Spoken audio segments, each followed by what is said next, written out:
자, 오늘은 고린도 전서 9장 말씀을 가지고 너희도 상을 받도록 이와 같이 다름질하라 이런 제목으로 말씀을 전하겠습니다. 한번 따라합시다. 너희도 상을 받도록 이와 같이 다름질하라. 사사기 강해를 잠시 멈추고 이제 11월 22일이 총역전도 주일이거든요. 그래서 그때까지 전도 설교를 좀 매주 하려고 합니다. 전도 설교가 목사인 저로서도 좀 쉽지 않아요. 전도가 부담스럽고 매번 다른 이야기를 하는 게 전도라는 주제를 가지고 참 쉽지가 않습니다. 그래서 이제 많은 목사님들이 실제로 전도 설교를 잘 안 하시는데 저는 이건 잘못이라고 생각해요. 그 이유가 뭐냐면 첫째로 우리가 들을 때 믿음이 생기는 거거든요. 기도에 대해서 설교를 들으면 기도해야 되겠다 이 생각이 들고 또 축복에 대한 설교를 들으면 이렇게 해서 내가 축복받아야겠다 이런 생각이 들거든요. 전도에 대한 말씀을 들어야 전도에 대한 마음이 생깁니다. 그래서 우리가 전도를 열심히 하려면 우리가 전도에 대한 설교를 들어야만 합니다. 두 번째로 말씀 자체가 신약성경은 특히 그런데요. 예수님과 제자들의 전도 이야기잖아요. 그리고 복음을 전하라는 그런 이야기. 그러니까 우리가 성경을 읽으려 그러면 전도하지 않을 수 없겠죠. 지구촌교회 이동원 원로 목사님이 설교 워크숍 중에서 이런 이야기를 했습니다. 이 워크숍에 참여한 목사님들하고 이제 통계를 내봤더니 한국교회에서 1년 동안 목회자들이 하는 그런 설교가 있잖아요. 이 중에 순수한 전도 설교는 얼마나 되나 이렇게 살펴보니까 1년에 5%가 채 안 된다 그래요. 95%는 교회를 관리하기 위한 그런 설교, 도덕적인 설교, 윤리적인 설교 이런 것이었다고 합니다. 그러면서 한국교회에 부흥이 일어나기 위해서는 이게 바뀌어져야 된다. 그러면서 이분이 1년에 전도 설교를 최소한 50% 이상은 해야 된다. 내가 1년에 반을 전도해야 된다 그러면 얼마나 힘들겠습니까? 근데 중요하다는 거예요. 교회에서 전도 설교가 사라진 결과가 뭔가요? 성도들이 그 밖에 있는 사람들에 대한 그런 관심을 잃어버렸다는 거예요. 그러면서 이렇게 물었습니다. 여러분들은 이 땅에 버림받은 80%의 영혼들을 위한 설교 준비를 얼마나 했습니까? 오늘 강단에서 선포되는 우리의 메시지 가운데서 이 땅에서 예수 그리스도와 전혀 상관없이 살고 있는 80%의 영혼들을 생각하면서 우리가 설교되고 설교가 구성되고 만들어지고 준비되고 있습니까?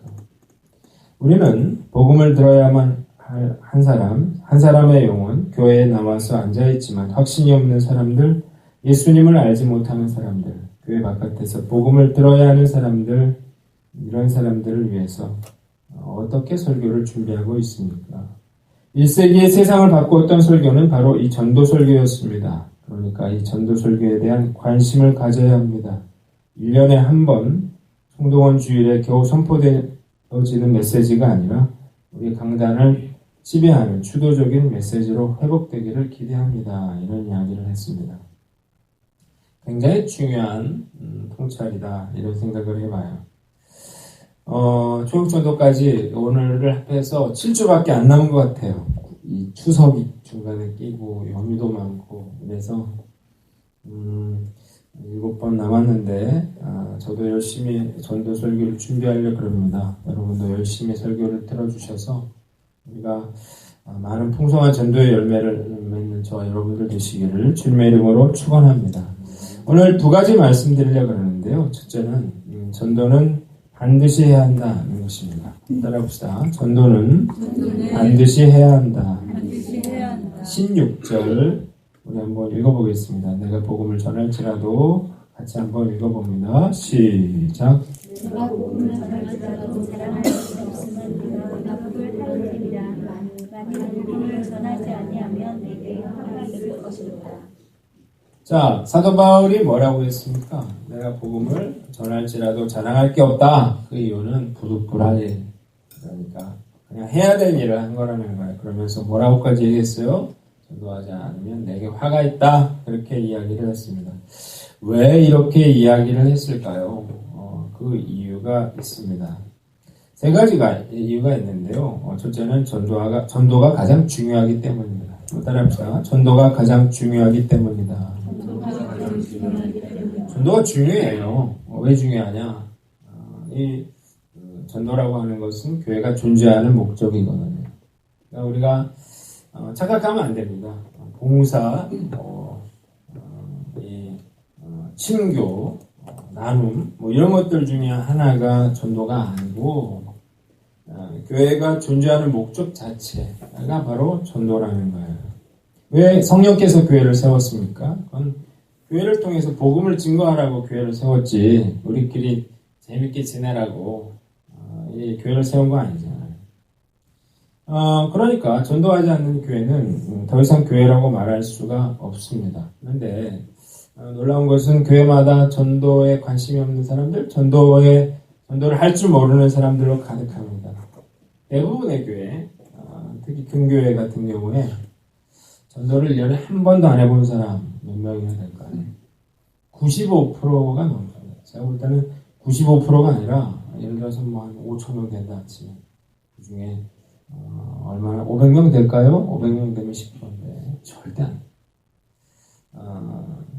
돼요. 한 1, 2%이 정도가 전도하는 거예요. 전도 못하는 성도들이 관심 없는 성도들이 97%, 8% 이렇게 되면 결국 교회가 어떻게 될까요? 교회는 없어져 버리겠죠. 많은 사람들이 이 사태의 심각성을 잘 몰라요. 그래서 나는 전도는 못해도 봉사는 열심히 하니까 이런 위안을 삼습니다. 그러면서 전도는 은사가 있는 사람이 하는 거지 이렇게 생각하고 대다수는 내 일이 아니라고 생각합니다. 그냥 교회 나와주는 것만 해도 가지도 없습니다. 요즘 전도에 아주 열을 올리는 교회들이 있습니다. 누굴까요? 이단 교회들입니다. 그저께 우리 영서가 지하철 타고 가다 저에게 전화를 했어요. 그러면서 흥분을 해가지고 전철에 있는데 어떤 사람이 전도지를 줬다는 거야. 자기가 봤더니 여호와의 증인이라면서 막 흥분해가지고 이거 버려야 된다고 막 찢어 버려야 된다고 그러더라고요.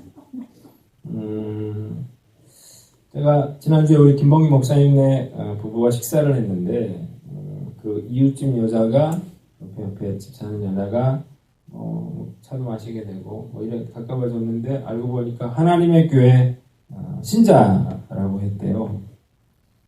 그래서 잘해주더라는 거죠. 초등학교 동창회에 갔는데 부부가 휴가를 내고 정장을 입고 운동회를 왔다는. 왜 그랬을까요? 전도하려고 맘먹고 부부가 그렇게 왔더라.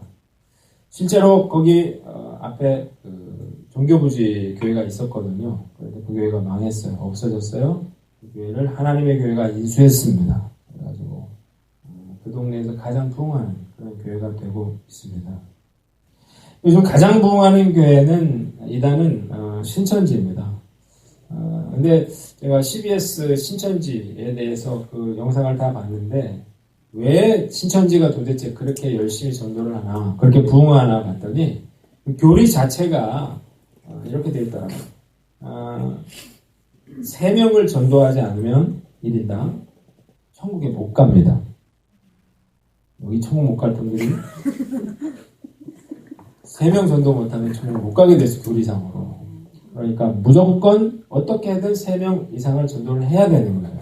그래서 3명이 몇 명이 돼요? 9명이 되고 9명이 몇 명은 27명이 되고 27명이 모르겠어요. 그렇게 기하급수적으로 늘 수밖에 없더라고요. 이런 식으로 가다가는 대한민국에는 지금 기존 교회들은 다 문 닫고 있거든요. 점점 성도들이 없어지고 있는데 그러면 남는 건 이단 교회들밖에 안 남는 거 아닌가, 그런 참 심각한 그런 상황 가운데 있습니다. 교회가 전도에 실패하면 이런 일들이 우리의 미래가 될 것이다 라는 사실을 우리가 분명히 알아야 돼요. 또 하나는 전도 왜 해야 되냐, 왜 중요하냐. 전도를 통해서 정말 놀라운 일들이 일어나기 때문이죠. 저는 그 어떤 것으로도 사람이 바뀌지 않는다는 걸 알게 됐어요. 책도 많이 읽고 그러면서 누구도 변화시킬 수 없다. 그런데 제가 깨달은 것, 복음의 능력으로는 그 어떤 사람도 변화시킬 수 있다는 사실을 깨닫게 됐어요. 복음의 능력에 힘이 있습니다. 예수님이 나를 위해서 죽으셨다고 하는 건 그 사실이 그 예수님의 사랑이 정말 많은 사람들을 변화시키고 많은 사람들을 구원하고 한 사람을 변화시키고 한 가정을 변화시키고 정말 지역과 민족을 변화시키는 그런 놀라운 힘이 있다는 사실을 우리가 알고 있잖아요. 자, 그러니까 교회가 복음을 증거하는 것보다 더 집중해야 될 일이 뭐가 있습니까? 구제도, 사회사업도, 교육도 복음을 전하는 것보다 더 중요한 건 없어요. 오히려 복음을 전하기 위해서 하는 것이죠. 우리가 이 사실을 반드시 알아야 됩니다. 자, 두 번째는 왜 전도가 중요하냐? 전도가 의무라는 것입니다. 한번 따라합시다. 전도는 의무다. 자, 전도 반드시 해야 된다 그랬어요. 그 이유는 첫째는 중요하기 때문에 한다 그랬고, 두 번째는 뭐예요? 전도가 의무이기 때문에 하는 것입니다.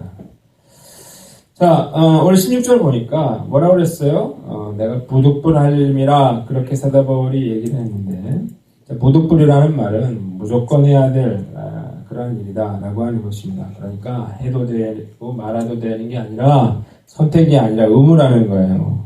의무가 뭡니까? 의무는 무조건 해야 되는 거죠.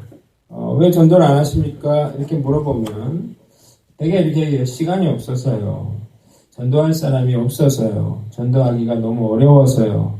저는 전도 체질이 아니라서요. 누가 전도 체질이 있습니까? 그런데 놀라운 것은 그러면 네 그러시겠네요.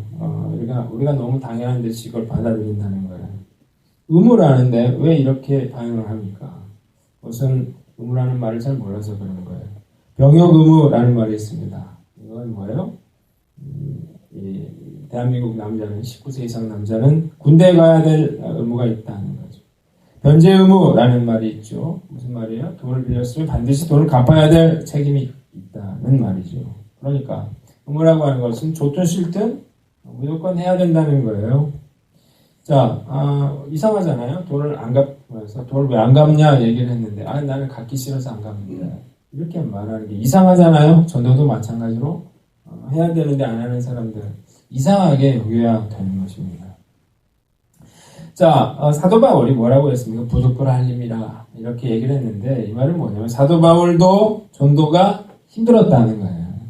두려울 때가 있었던 거고 몸이 아플 때가 있었던 거고 힘들어서 하고 싶지 않을 때가 있었다는 거예요. 그럼에도 불구하고 그가 열심히 억지로라도 전도했다. 그 이유는 뭐예요? 의무이기 때문에 하는 거죠. 어떤 분들이 이렇게 얘기해요. 목사님 은혜 받아야 전도하죠. 또 내가 하고 싶어야 하죠. 상황이 돼야 하죠. 이게 아니라니까요. 의무는 내가 하고 싶지 않아도 내가 은혜 받지 못해도 해야 되는 것을 말합니다. 자, 나는 어떤가? 내가 전도에 대한 이야기 자체를 부담스러워하는 사람은 아닌가? 근데 부담스러우라고 하는 거예요. 부담스러운 게 정상이죠.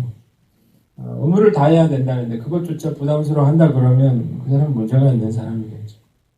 자, 우리가 다시 한번 전도가 중요하고 전도가 의무라는 사실을 우리가 새겨들어야만 합니다.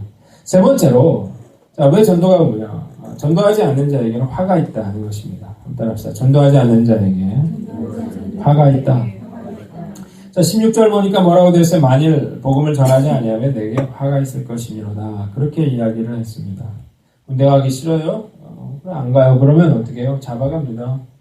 또 돈 갚기 싫다고 갚지 않으면 그 사람은 신용 불량자가 되겠죠. 전도도 마찬가지예요. 사도 바울은 뭐라고 했어요? 전도해야 되는데 안 하면 화가 미친다. 그렇게 이야기하고 있습니다. 에스겔서 3장 17절로 19절에 보면 하나님이 에스겔에게 이렇게 이야기를 합니다. 인자야 너를 이스라엘 족속의 파수꾼으로 세웠나니 너는 내 입의 말을 듣고 나를 대신하여 그들을 깨우치라. 가령 내가 악인에게 말하기를 너는 꼭 죽으리라 할 때 내가 깨우치지 아니하거나 말로 악인에게 일러서 그 악한 길을 떠나 생명을 구원케 하지 아니하면 그 악에는 그 죄악 중에서 죽으려니와 내가 그 핏값을 내 손에서 찾으리라. 이렇게 이야기를 했습니다. 죄인에 대해서 경고하고 그들에게 복음을 전할 책임을 다하지 아니하면 그 사람의 핏값을 누구에게 찾겠다? 우리에게 찾겠다라고 하는 말이죠. 자, 왜 그렇습니까? 뭐 당연한 거예요. 의술로 고칠 수 없는 그런 병에 걸렸는데 내가 어떤 약을 누가 소개시켜줘가지고 그걸 먹고 나았어요. 자, 그런데 그걸 모르는 사람들이 있어요. 그러면 나에게 어떤 의무가 있습니까? 그에게 그 약을 소개를 해줘야 될 의무가 있죠. 그래서 이 사람들이 죽었어요. 내가 소개해주지 않아서. 그러면 나에게 책임이 있겠죠. 세월호 참사 때 내가 가라앉을 것을 알면서도 알리지 않고 선장 혼자 대피했어요. 그랬다가 어떻게 됐어요? 사형 선고 받았죠. 이유는 뭐예요? 그 영문도 모른 채 사람들이 거기 있었거든요. 자, 세월호 선장이 화를 당하는 것 당연한 것이겠죠. 마찬가지로 복음을 전해야 할 그러한 의무를 감당하지 아니하면 화를 당하게 돼 있다. 그렇게 이야기하고 있습니다. 자, 우리가 나는 어떤가 생각해 보세요. 내가 영혼 구원에는 관심이 없으면서 내가 먹고 사는데 뭘 먹을까, 뭘 마실까, 뭘 즐길까 이것만 관심을 쏟고 있지는 않는가요? 전도는 하고 싶으면 하고 말고 싶으면 하는 게 아니라 반드시 해야 될 일이에요. 그래서 바울은 전도에 온 열정을 쏟았다는 거예요. 때를 어떤지 뭐 어쨌든 그가 상황이 되든지 안 되든지 열심히 전도하는 것입니다. 자, 우리도 마찬가지예요. 이건 해도 되고 하지 말아도 되는 게 아니라 반드시 해야 될 일입니다. 우리가 시간이 없더라도 시간을 내는 거예요. 전도의 의사가 없더라도 내가 할 수 있는 방법을 찾는 거죠. 내가 수없이 듣고 배워왔음에도 불구하고 여전히 그 말씀을 내가 실천하지 않고 있다 그러면 오늘 말씀 다시 듣고 내가 전도라고 하는 것이 이렇게 중요한 일이고 이것이 나의 의무고 또 내가 이걸 감당하지 않을 때 화가 있다 그 사실을 분명히 깨닫고 최선을 다해 전도하는 저와 여러분들 되시기를 주님의 이름으로 축원합니다. 두 번째는 전도에는 상급이 있다는 것입니다. 한번 따라합시다. 전도에는 상급이 있다. 17절을 같이 한번 읽어보겠습니다. 내가 내 차이로 읽어봅니다. 시작. 내가 내 자유로 이것을 하면 상을 얻으리라. 내가 자유로 아니한다 할지라도 나는 상을 받으리라. 자, 사도 바울이 뭐라고 얘기했어요? 내가 자유로 이걸 행하면 상을 받을 것이다. 그렇게 이야기를 했어요. 의무이지만 이걸 감당하면 상을 준다. 여러분, 내가 돈을 빌렸는데 돈을 갚아는 건 당연한 거잖아요. 그걸 뭐 상을 줍니까? 근데 전도는 달라요.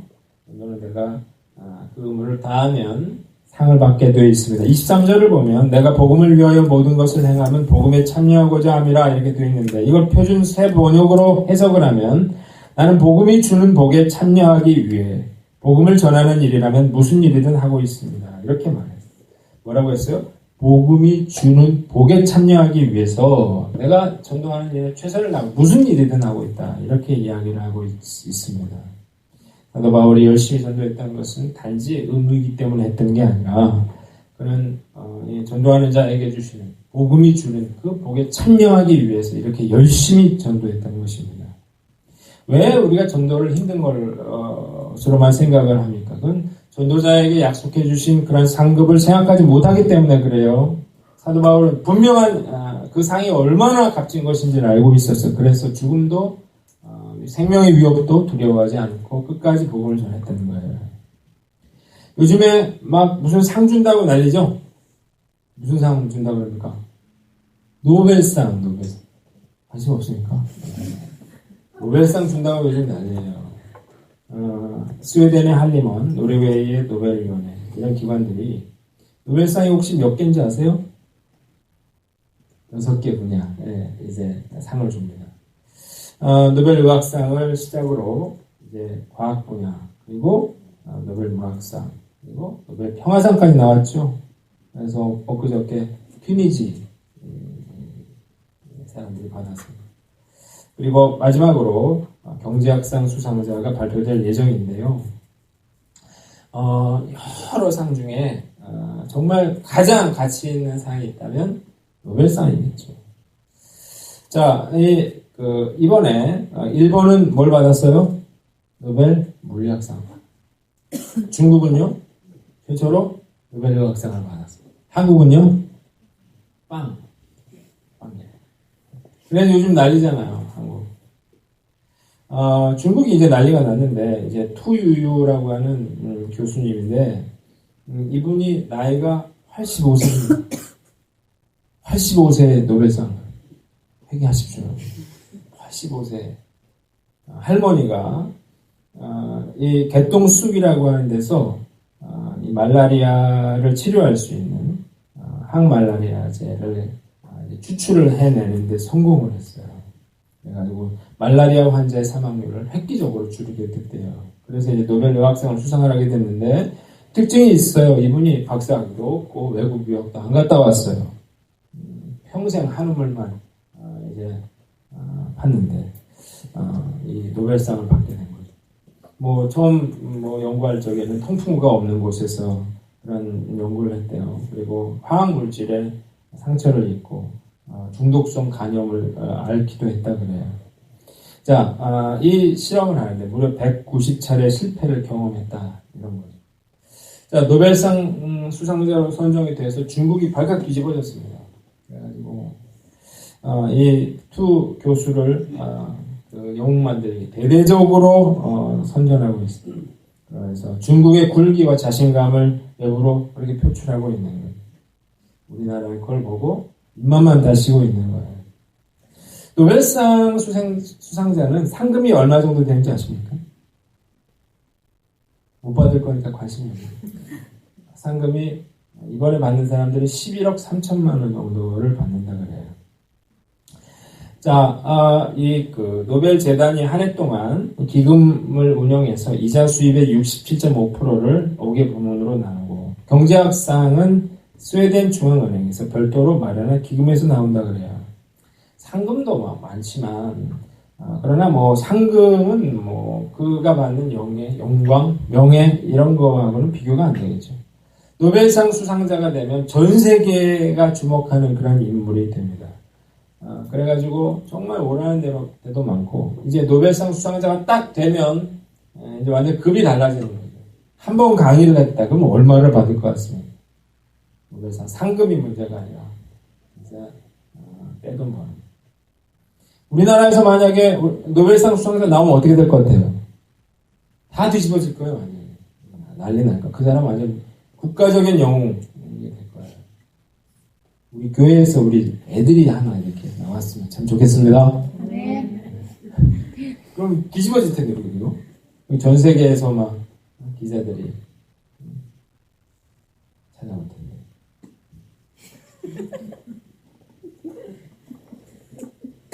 근데 이런 상의 영광은 오래가지 않는다. 유효기간이 언제요? 1년짜리입니다. 1년이 지나면 새로운 수상자가 나오고 영광은 지나가게 되어 있습니다. 그래서 저는 뭐 노벨상이 부럽지는 않아요. 근데 제가 진짜 부러운 상이 있다면 하나님이 주시는 상이에요. 노벨상은 사람이 주는 거잖아요. 수상자도 많잖아요. 그런데 하나님이 주시는 상급, 이건 세상이 주는 그런 어떤 상급과도 비교할 수 없는 그런 상이에요. 자, 이동훈 목사님이 그 간증에서 뭘 이야기를 했냐면, 미국의 에즈바리 신학교의 총장을 지내신 데이비드 맥케나 박사라는 분 이야기를 했어요. 이분이 시애틀 퍼시픽 유니버시티 총장으로 이제 계실 때, 이제 50주년 창립 이제 기념식을 하게 됐대요. 졸업식을 같이 하게 됐대요. 그래서 이 시애틀에 오페라 하우스를 빌려서 졸업식을 하게 됐는데 이분이 그 빌리 그레이엄 목사님하고 친하대요. 그래서 이제 부탁을 한 거죠. 우리 졸업식 특별한 날이니까 와서 졸업식 연사로 좀 말씀을 전해달라 이런 거예요. 옛날에 그 하버드인가요? 하버드에 스티브 잡스가 가서 연설을 했잖아요. 유명한 말 했잖아요. 참 영광스러운 자리겠죠. 자, 당연히 온다 그럴 줄 알았는데, 이 빌리 그레이엄 목사님이 이런 얘기를 했대요. 나를 자네 학교에 졸업식 연사로 초청해 주어서 너무너무 고맙네. 그런데 내가 그날 우리 마을에 살고 있는 어떤 사람을 전도하려고 점심 약속을 했네. 자네도 알다시피 나는 전도하는 사람 아닌가? 학교 졸업식의 연사로는 나 말고도 얼마든지 초청할 사람이 많이 있을 것일세. 하나님이 나에게 주신 소명은 전도하는 일이라네. 어렵게 우리 마을 주유소의 주인을 식사하면서 전도하기로 했는데 거기에 가야 할 것 같네. 자네가 좀 양해해 주게. 이렇게 얘기를 했대요. 수천 명 졸업생들 앞에서 연설할 수 있는 기회를 이 주유소 주인하고 식사 약속 때문에 거절했다는 거죠. 자, 이 맥케나 박사님이 이런 얘기를 했어요. 나는 내 요청이 누군가에 의해서 거절당하고도 그렇게 은혜받고 감동받고 도전을 받은 적이 없었다. 이렇게 얘기를 했습니다. 그러면서 이야기를 졸업식장에서 했대요. 그랬더니 졸업식장이 은혜의 도가니가 됐다. 그렇게 말을 했습니다. 왜 빌리 그레이엄 이분이 이런 행동을 했을까요? 세상의 어떤 칭찬, 영광, 상 이런 것들 비교할 수 없는 그런 하늘의 상급을 더 중요시 여겼기 때문에 그랬어요. 그래서 이런 행동을 한 겁니다. 지난주 명절 끝이었어요. 그래서 이제 차전도를 나갔습니다. 그래서 술모임을 안 한 그런 술도 있고 좀 걱정을 하긴 했는데 혼자서 이제 물을 끓이고 사탕을 준비해서 이제 사단지로 나갔어요. 나갔는데 아무도 안 오는 거예요. 근데 이 파라솔을 이렇게 막 피고 하는데 그날따라 바람이 엄청 불었거든요. 파라솔 펴면 파라솔 날아가고 다시 집어오면 다시 날아가고 막 이러고 있는데 혼자 이러고 있으니까 꼬치집 사장님이 아니 왜 목사님 혼자 오셨어요? 그러고 내가 좀 있으면 옵니다. 그랬어요. 전화를 이제 몇 번한테 전화를 했는데 한 번 통화 안 되고 또 한 번 전화를 했더니 혼자 있다 그랬더니 뭐 금방 하겠다고 그래요. 이제 와서 이제 둘이 전도를 하다가 한 분이 또 와서 이제 셋이 전도를 했어요. 목사로서 곤란할 때가 전도할 때입니다. 전도하다 보면 목사님이세요? 이렇게 물을 때가 있어요. 그러면서 아주 불쌍한 듯이 쳐다봅니다. 오죽교회가 힘들고 그러면 목사님이 이렇게 직접 나오셨느냐 이렇게 묻는 것 같아요. 그래서 저는 전도하러 나가면 집사인 것처럼 행동을 합니다. 그래서 많은 목사님들이 전도 현장에 잘 안 나와요. 근데 저는 솔직히 말해서 창피하지가 않아요. 제가 뭐 잡상인 취급을 받고 더위에 지치고 그거 아세요? 자리 가지고 되게 싸움하거든요. 자리 싸움을 막 우리 자리에 막 있어요. 그 옆에다가 비켜서 이렇게 하고 있으면 막 싫어하고 제가 그런 경험이 있는데 상급이 있잖아요. 그래서 제가 뭐 하나도 나는 나 혼자서라도 하겠다 이런 마음에는 있어요. 그래서 그냥 나와주면 고맙다 이렇게 생각을 하고 있습니다. 지난주에 못 나오신 분들 괜찮습니다. 제가 거의 10년간 매주 수요일, 금요일마다 전도지와 사탕을 이렇게 나눠주면서 제가 사역을 해온 것 같아요. 자, 24절을 보면 경기장에서 경주자들이 다 달려가지만 상을 받는 사람은 한 명뿐인 것을 알지 못하십니까? 이와 같이 여러분도 상을 받을 수 있도록 달리십시오. 그렇게 사도 바울이 이야기를 했습니다. 자, 상급이 있어요. 이건 세상이 노벨상하고 비교할 수 없는 그런 엄청난 상급이에요. 이게 뭔지를 알고 있다. 그러면 어떻게 해야 됩니까? 그 상을 받기 위해서 달려가야겠죠. 자, 운동선수들 보면 정말 그 운동을 하는 거 보면 정말로 철저하게 그렇게 운동을 하는 걸 제가 보게 됩니다. 박지성 선수는 무릎이 다 다를 만큼 뛰었고 손현재 선수 같은 경우 하루에 한 끼 먹고 몸매를 유지하기 위해서 운동을 한다는 피나는 그런 참아가면서 노력을 기울이거든요. 왜 그래요? 하늘의 상급을 위해서 하는 건데 오늘 말씀 보니까 뭐라고 했어요? 여기 보니까 썩어질 상급을 위해서도 사람들이 그렇게 달려가는데 뭐라고 해서 썩지 아니할 상급, 영원히 지속될 한 번 받고 그냥 끝나는 그런 상급이 아니라 영원한 상급을 받기 위해서 왜 달려가지 않느냐 그렇게 이야기하고 있는 것이죠. 저는 세상에 주는 상급에는 상에는 별로 관심이 없었어요. 많이 받지도 못했고 저는 하나님이 주시는 상급은 나는 정말 받고 싶습니다. 욕심이 있어요. 절대 놓치지 않겠다 그런 마음이 있어요. 자, 여러분, 왜 나는 상에 대한 욕심이 없을까요? 그 상이 얼마나 영광스러운지 모르기 때문에 그래요. 여러분들은 뭘 욕심내면서 살아왔나요? 죽음 앞에서 세상의 것들은 아무 의미가 없어요. 제가 어제 그 오산리 기도원의 추모공원 있잖아요. 낙골당 거기 제 친구가 있어가지고 거기를 자주 가는데 거기 가서 이렇게 봤어요. 그때 정말 처음에는 그거밖에 얼마 없었거든요. 그 옆에 이제 건물을 또 다시 짓고 있더라고. 다 채워졌더라고요. 이렇게 물끄러미 사진과 글들을 보는데 77년생, 82년생, 69년생 이런 사람들이 얼마나 많은지. 그런 것들 보면서 생각해봤어요. 야, 미모가 무슨 소용이고, 명문대 졸업장이 무슨 소용이고, 내가 쌓은 업적이 무슨 소용이고, 내가 모아둔 돈이 무슨 의미가. 아무 의미가 없는 거. 중요한 건 뭡니까? 내가 세상 끝나는 날 하나님 앞에 설 때 하나님이 예수님 나에게 넌 나를 위해서 뭘 하다 왔느냐고 물으실 건데요. 그때 내가 뭐라고 말하겠냐. 구원을 받을 수 있을지 모르지만 내가 전도에 쌓은 상이 없으면 노력이 없으면 상급을 받을 수 없다는 거예요. 노벨상은 여러분들이 부러워하지 않을지 몰라도 하늘의 상급은 부럽지 않을 수가 없다는 사실을 여러분들이 알아야 됩니다. 자, 상이 있어요. 그럼 어떻게 돼요? 그 상을 받아야죠. 자, 우리가 어떻게 해야 됩니까? 두 가지를 해야 됩니다. 첫째는 희생하라는 것입니다. 한번 따라해봅시다. 희생하라. 자, 사도 바울은 뭐라고 해서 19절, 22절에 사도 바울이 치른 세 가지 대가가 나와 있습니다. 첫째로 자신이 전도하기 위해서 많은 사람의 종이 됐다는 것 19절. 둘째로 20절 율법 없는 자를 전도하기 위해서는 율법 없는 자처럼 행동하고 율법 아래에 있는 자들을 전도하기 위해서는 율법 있는 자처럼 행동했다는 거고 세 번째로 22절에 믿음 없는 사람을 얻기 위해서 스스로 약한 사람이 됐다. 최선을 다해서 어떻게 했어요? 자기 가진 것을 희생하며 전도에 매달렸습니다. 쉽지 않죠. 전도하러 나가려면 힘들고 다운되고 우울해지고 피곤하기가 이루 말할 수 없어요. 방해도 많아요. 오해받고 미움받고 핍박받는 일들이 생깁니다. 자존심도 내려놔야 돼요. 물질도 써야 되고 시간도 써야 됩니다. 그러나 분명히 알아야 할 것은 고통 없이는 아이를 출산할 수 없다. 우리가 이 사실을 알고 여러분들 전도의 희생을 치르기를 바랍니다. 마지막으로 절제하라는 것입니다. 한번 따라합시다. 절제하라. 25절 이기기를 다투는 자마다 모든 일에 절제하나니 그들은 썩을 승리자의 관을 얻고자 하되 우리는 썩지 아니할 것을 얻고자 하노라.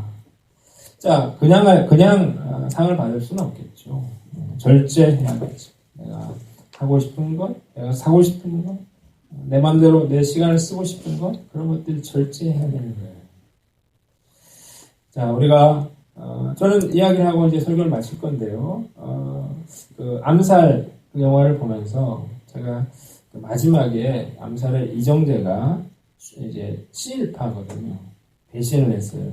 근데 이제 마지막에 총을 맞고 전지현이 쏜 총에 죽어가면서 이제 물어봐요. 전지현이 왜 일본군 앞잡이 노릇을 하면서 살았느냐. 그랬더니 이렇게 대답을 했어요.